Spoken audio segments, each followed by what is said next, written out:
تو یسوع مسیح کی زندگی میں جو نہیں تھی وہ تھی مقابلے بازی۔ یسوع مسیح نے اپنی زمینی زندگی میں کبھی کسی سے مقابلے بازی نہیں کی۔ آپ کبھی نہیں دیکھتے کہ اس نے کسی کو پیچھے دھکیلا ہو کہ وہ خود آگے نکل جائے۔ یسوع مسیح نے ایسا کبھی نہیں کیا۔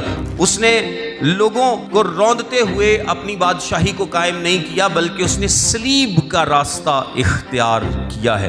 اس نے کبھی کسی کو پیچھے نہیں دھکیلا، کبھی اس نے کسی کو کمتر نہیں بنایا کہ اپنے آپ کو آگے لے جائے، اپنے آپ کو آگے بڑھا سکے۔ کوئی مقابلے بازی، کوئی فائٹ، کوئی لڑائی جھگڑا، سیٹوں کی لڑائی، بڑا بننے کی لڑائی کبھی یسوع مسیح کی زندگی میں نہیں ہے۔ بلکہ جڑے لڑدے سی انہاں ساریاں دے یسوع مسیح نے کی کیتا؟ پیر دھوتے۔ جو شاگرد جب فائٹ کرتے تھے کہ ہم میں سے بڑا کون ہے، تو یسوع مسیح نے کیا کہا تھا؟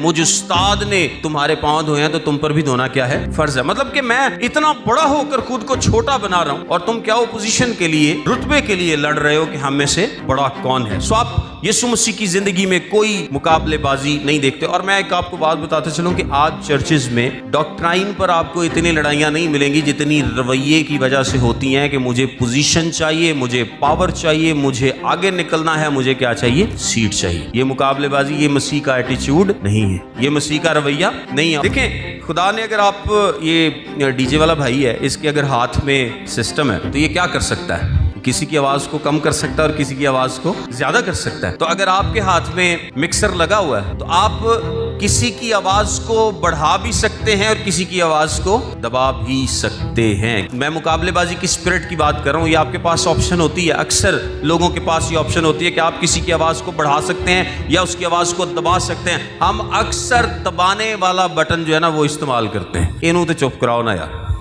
کی خیال ہے؟ ایسا کرتے ہیں کہ نہیں؟ آپ میں سے کتنے ایسے لوگ ہیں جو کہ کوئی صحیح پوائنٹ پر بات کر رہا اور آپ کو لگے، اور آپ کو یہ بھی لگے کہ میرا بھی کچھ نقصان ہو سکتا ہے کیونکہ میں سے غلط ہاں، تو تسی دی آواز نو چک دیو۔ ہم آواز کو ایمپلیفائی نہیں کرتے بلکہ کیا کرتے ہیں؟ دبا دیتے۔ ہم دوسروں کے لیے جگہ نہیں بناتے۔ اگر مجھے پتہ چلے نا کہ کسی بندے کو نکالا جا رہا اور اس کی سیٹ مجھے مل سکتی ہے تو زیادہ تر لوگ خوشی ہوندے نے، میں تھوڑی کڈیا، یہ تو ربوں کڈیا گیا نا۔ اور میں آپ کو ایک بات بتاؤں کہ یسوع مسیح نے کہا تھا کہ میں جاتا ہوں تاکہ تمہارے لیے جگہ تیار کروں، اور یسوع مسیح ساڈے لیے جگہ تیار کرن دیا، اسی نہیں جو کر دے کسی۔ اگر یسوع ہمارے لیے جگہ تیار کر رہا ہے تو ہمیں بھی دوسروں کے لیے جگہ تیار کرنے کی ضرورت ہے، ان کی آواز کو بڑا کرنے کی ضرورت ہے، ان سے آگے نکلنے کے لیے مقابلے بازی کی نہیں بلکہ ان کے لیے دعا کرنے کی ضرورت ہے، ان کی ترقی سے خوش ہونے کی ضرورت ہے، کیونکہ میرے یسوع نے ایسا کیا تھا جب وہ اس دنیا میں تھا۔ اور اگر میں چاہتا ہوں کہ میں یسوع کی مانند بن جاؤں تو مجھے مقابلے بازی نہیں کرنی بلکہ مجھے کیا کرنا ہے؟ یسوع کی مانند بننا ہے۔